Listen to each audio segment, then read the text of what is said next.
Welcome back. It's our monthly visit with the National Weather Service's John Fausett. John, thank you for coming in. Today we are talking about something that I've been getting a few viewer emails about, and it kind of all connects to something that we see more frequently in wintertime, and that is the inversion layer. So let's pop up our graphic, and then John, I'm going to let you take it away and kind of explain what we're looking at on this graphic. I made a pretty basic graphic for us to kind of let viewers see what's going on. Well, especially when you have the longer nighttime hours, you have the colder air forming near the ground, because the surface and solid objects will cool off quicker than the air. And so near the surface, that air gets colder. You have that warmer layer aloft. Well, you know, warm air likes to rise and cold air doesn't. So that cold air gets trapped under the warmer air. And that you notice that at sunrise a lot this time of year around El Paso. You'll see the pollution collecting downtown under that layer, and that's unfortunate. And you know, at certain times of the year, especially east of us in the plains, the storm chasers, they think the inversion's kind of neat if it caps the warmer, energetic air below.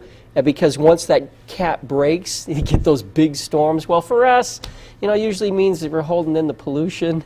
And also, which interesting is, and I know you've brought this up, you've noticed that sometimes the higher elevations will be warmer than the lower elevations. Ruidoso can be warmer than Alamogordo, for example. Yeah. And this is one of the explanations there because of that overnight inversion. In the afternoon, it's usually not the case. Yes. Usually. There are exceptions, but overnight, it's not uncommon.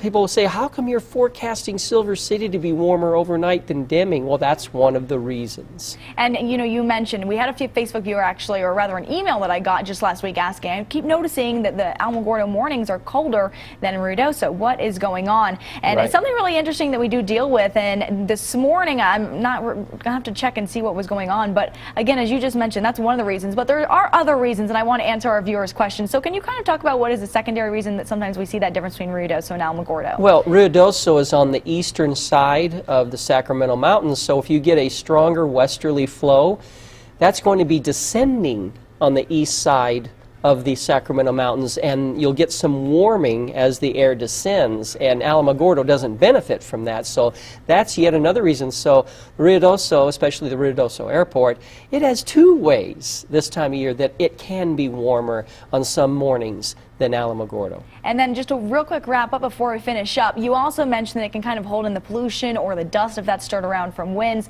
So we sometimes do get those comments from viewers about that cloud layer, it almost looks like, as they're driving into work during this time of year.